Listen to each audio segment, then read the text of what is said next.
Conservatives City Councilman Carl DeMaio has the money, while Liberal Congressman Bob Filner leads in early polls. Both have hired members of the opposite party for their campaign and have changed their mind on several issues. Here with more details on the unusual mayor's race is Scott Lewis with Voice of San Diego. Scott, thanks for being here. Thank you. This cross-pollination that's going on, Republicans hiring Democrats, Democrats hiring Republicans, what's that about, and is it unusual? Right. Well, you have two teams of people. On the left, you've got Bob Filner. On the right, you've got Carl DeMaio. And they both began this campaign and ran their campaigns based on throwing the people who have been in charge of the city out.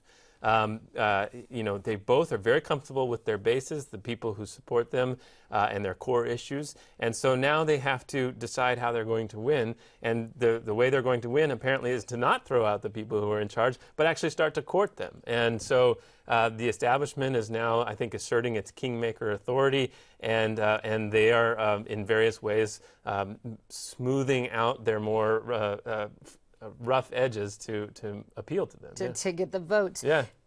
Is this unusual? I mean, consultants for campaigns, they switch ships sometimes? Yeah, sure. So this week we had Bob Filner, the Liberal running. He ended up hiring one of the most legendary, I think, political consultants in San Diego's history, which is Tom Shepard. Tom ran the campaigns of Mayor Jerry Sanders, of Susan Golding, of Roger Hedgecock, going back a long way. And then he joined this very progressive congressman, which was strange because he's always mostly been with Republicans. Now, he has supported Democrats in the past, so it's not completely strange. But what is strange is just how much apparently he loathes Carl DeMaio, who Filner's running against.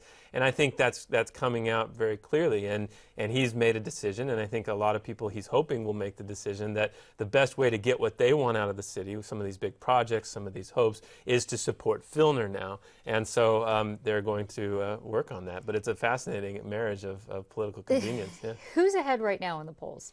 You know, I don't know. There's some that come out. There was one that school district did for its own efforts, and Labor purchased a part of that showed that Filner was ahead. But the school district doesn't cover the whole city, so there was some concern about its accuracy. It did show Filner ahead, but I think that Filner does have a slight advantage in some ways because it's a presidential election. There'll be a lot of Democrats voting. He is a Democrat. There's a lot more Democrats in San Diego. But also, Carl DeMaio is much more organized, much better funded, and he just has an army of very loyal people working on his behalf. So it's gonna be fun to watch, but it's also gonna be very tense. Yes, you were talking about the funding on that. Where is the money coming from? Who has the most money, and where is it coming from? Carl DeMaio's put in several.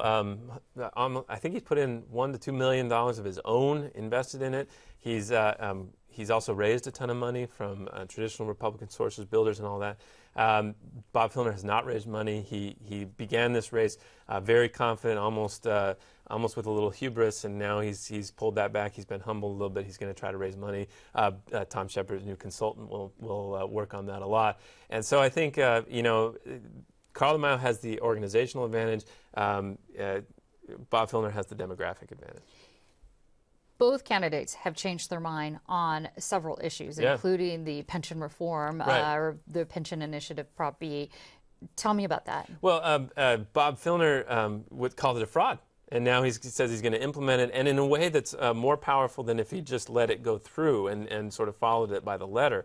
And he also abandoned his push to sort of borrow money to invest it in the pension system and said that that's irrelevant now because he's going to support this reform that he called a fraud.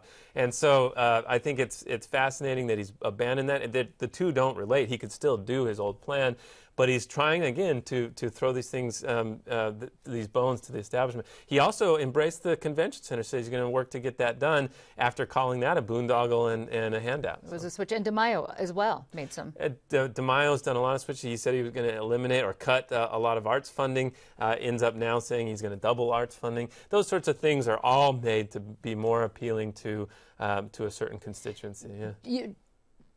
We only have a few seconds left, Yeah. but I wanted to ask you, is this just an image thing? Are they just trying to spin what they're really going to do, or are they really going to reach out across These are substantive policy changes, and I think that they're not necessarily reaching left to right or right to left, but they are reaching out to coalitions who have traditionally been powerful in San Diego, who were upset that their sort of traditional candidate, Nathan Fletcher or Bonnie DeManis, didn't make it.